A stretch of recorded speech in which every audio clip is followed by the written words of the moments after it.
Hey everybody, it's Allison again, sdlprostretch.com. Please like and subscribe if you haven't already. Just press that subscribe button. Thank you. Today we're going to talk about wrist flexibility. I have a lot of people ask me about that recently. Some of them are trying to learn handstand, just kind of a trendy thing to do right now, and arm balances. And you do indeed need a lot of wrist flexibility to do that. If you're weight training a lot, or if you're doing a lot of gripping, even gardening, any type of pulling, with really, really heavy weight, deadlifts, rowing, pull-ups, any of that stuff, you are going to want to train your extensors. So these are flexors, these are extensors, as well as stretch out your flexors.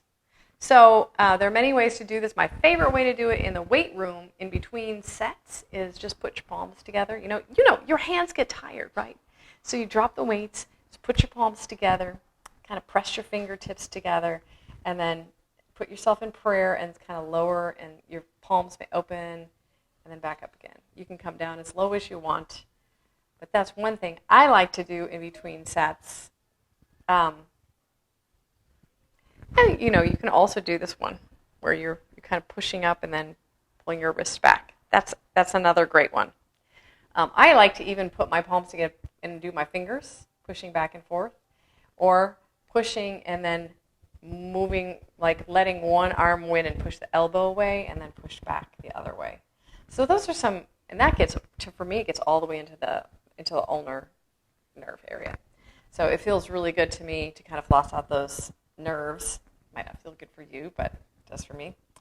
But we also want to strengthen and stretch the extensors. So how do we do that? Well, there's a number of ways to do it. I remember back when I injured my wrist, we have a couple of assisted stretches where your wrist is like this, and there's a lot of force being put on it, and I did injure myself.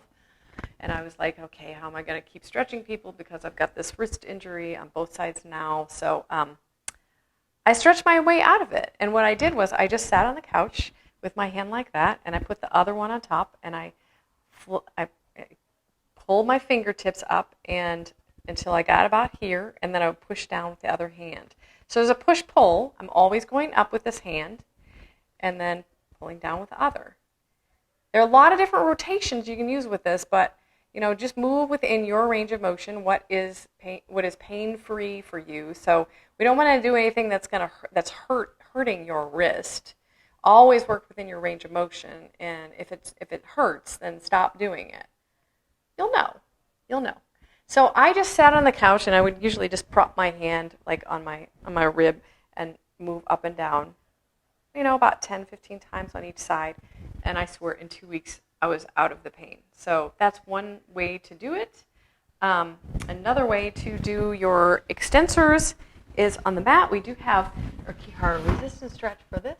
I'm going to put my hands in.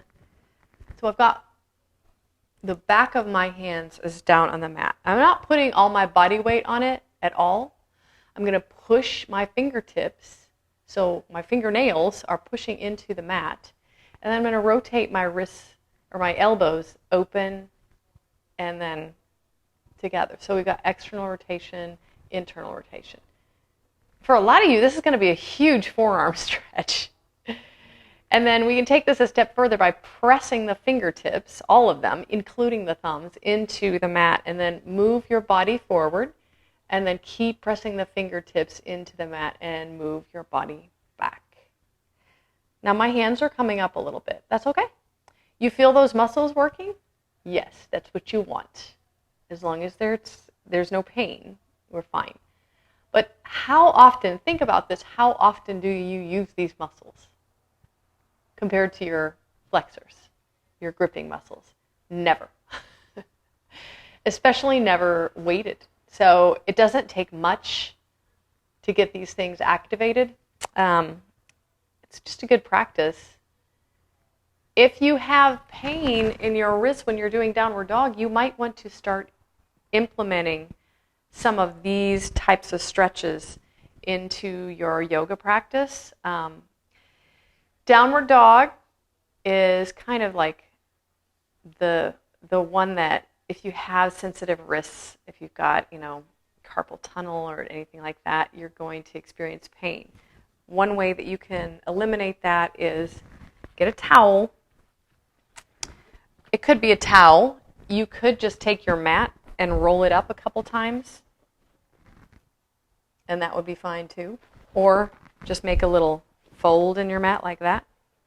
And then you're going to put the palm of your hand on the fold and the fingertips off. So you're creating a little bit of an angle, so there's not so much of you dumping into your wrists when you press up to downward dog. It's more finger. And you do want to keep those fingers active too. So I see a lot of people that do the downward dog, they aren't using their fingers, they're just dumping into the wrist the entire time, and the fingers are like here, like they're not even flat. We always want to starfish the fingers in downward dog, and you can turn the wrists out a little bit if that feels better for you. So we're pressing each finger into the mat, and not only is that going to keep you from sliding a bit, but it's also going to take a lot of pressure off your wrists. Now, another thing that you can do is, I have the towel. You can do the same thing with the towel. So I've got the towel down, and just roll it up as many times as you need to, and put the palms on the towel and the fingers off the towel. So there we go. And immediately, there's a lot less pressure on the wrists. And if that doesn't work for you, get yourself a pair of yoga blocks. And we're going to put our palms on the yoga blocks. Just elevating the upper body is going to move it back toward, the weight back toward the lower body. So already you're not going to have as much pressure on your wrists. But if you don't have the flexibility, your fingertips can just kind of roll off the edge of the blocks as you press up into your downward dog. Now, we also have some wrist flexor stretches as well. Now, this isn't for everyone, so if it hurts, don't do it. But so it's the opposite of the extensors. We've got palms down this time. I'm turning my thumbs out, and I've got my hands on the mat. Now, I am not putting any weight on my hands. All my weight is back on my knees right now. I'm going to push my fingertips into the mat, and I'm going to pull my body back until I feel a stretch, and then can move forward and back again. Just always keep the fingertips pushing into the mat, and it should be a good stretch for you. If you can keep your palms down, great. That's great flexibility. If they come up, and you're just stretching the fingers, that's okay too. But you can feel these flexor muscles working in your forearm. There is another finger exercise, a finger stretch that we have. It's not for everyone, especially if you've had surgery. It's called, I like to call it the thumper. But I've got my hand, I'm going to put my hand next to me. I'm sitting. You can sit however you want. Just sit like this if you want. And I'm going to slide my finger underneath my index and my third finger underneath the index finger of this hand. And I'm going to push the index finger into the mat. I'm going to lift the middle knuckle, and I'm going to slide my fingers down to the tip. And it makes a thumb. And then you can grab 2 fingers and try it again. It is a serious, serious finger stretch. But sometimes this tightness in the wrist isn't just coming from the wrist. It's actually coming from the fingers too. Remember, all the fascia lines are kind of roped together. So sometimes when you feel like you can't touch your toes or whatever, it might not just be because of your hamstrings. It could be your calves, it could be your hips, it could be your thoracolumbar fascia, it could be all sorts of things. Same with your wrist.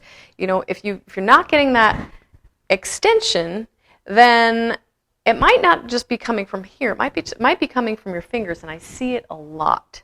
So if you can get in here and stretch your fingers, now be mindful that there's a little tendon that connects your third and fourth finger, so you might want to stretch those together, or your, yeah, third and fourth. And then your pinky should be fine. But you could do 2 fingers at once as well. I haven't done this stretch for a long time. It feels really good to me.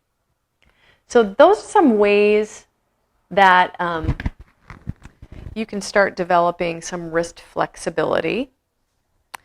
And it should be a relief if you're a weight trainer to stretch those muscles out, but also don't forget to stretch and strengthen these extensors. They're just as important as the flexors. And oftentimes we have that muscle imbalance where we're pulling and gripping so much. And I think as humans we seem to we want to grip things. It's a kind of people unable to let go. It happens a lot when I see it, even in relaxation. Sometimes people are gripping, so just kind of letting go. But strengthen the other side and see what happens. Over time, it doesn't really take much. It only takes took me a couple minutes to do this every night, if I can remember to do it. But the pain was reminding me to do it. But yeah, try these out. And if you have any questions or comments, please leave them at the bottom, and I will try to answer them as best I can. So that's it for today. Short one. Happy stretching. See you next time.